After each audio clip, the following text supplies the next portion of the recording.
அமெரிக்க டாலருக்கு நிகரான இந்திய ரூபாயோட மதிப்பு வந்து வரலாறு காண முடியாத அளவுக்கு என்ன ஆயிருக்கு அப்படின்னா வீழ்ச்சி அடைந்திருக்கு.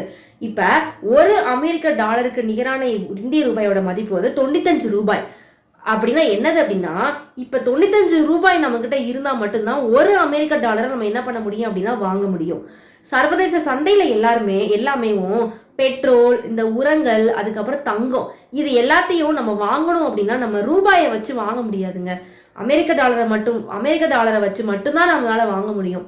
இப்ப அந்த அந்நிய செலாவணியோட மதிப்பு வந்து இப்ப கூடிக்கிட்டே இருக்கனால நம்ம பிரதமர் நரேந்திர மோடி அவர்கள் வந்து சமீபத்துல என்ன வேண்டுகோள் வச்சாரு அப்படின்னா, தேவையில்லாத இந்த வெளிநாட்டு பொருட்களை எதையும் வாங்காதீங்க, அடுத்து தேவையில்லாத வெளிநாட்டு பயணங்களை வந்து குறைச்சிக்கோங்க, ஒரு வருட காலத்துக்கு தங்கம் வாங்குறத கொஞ்சம் தள்ளி போடுங்க அப்படிங்கிற வேண்டுகோள்லாம் அவர் வந்து விடுத்தாரு.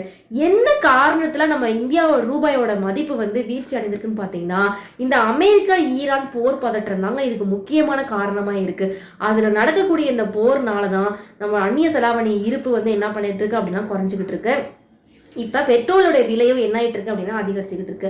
சமீபத்தில், அதாவது நேற்று நடந்த சிட்பி நிறுவன விழாவில் கலந்துகிட்ட நம்ம நிதி அமைச்சர் நிர்மலா சீதாராமன் அவர்களும் என்ன சொல்லியிருக்காங்க அப்படின்னா, நம்ம பிரதமர் நரேந்திர மோடி அவர்கள் சொன்ன வேண்டுகோளுக்கு இணங்க எல்லாரும் என்ன பண்ணிக்கோங்க அப்படின்னா, அவங்கவுங்க தேவைகள், அதாவது தங்கம் வாங்குறத வந்து குறைச்சிக்கோங்க, வெளிநாட்டு தேவையற்ற பொருட்களை வாங்குறதை என்ன பண்ணிக்கோங்க அப்படின்னா கம்மி பண்ணிக்கோங்க போன்ற சில வேண்டுகோள்களை என்ன பண்ணிருக்காங்க அப்படின்னா முன்வைத்திருக்காங்க.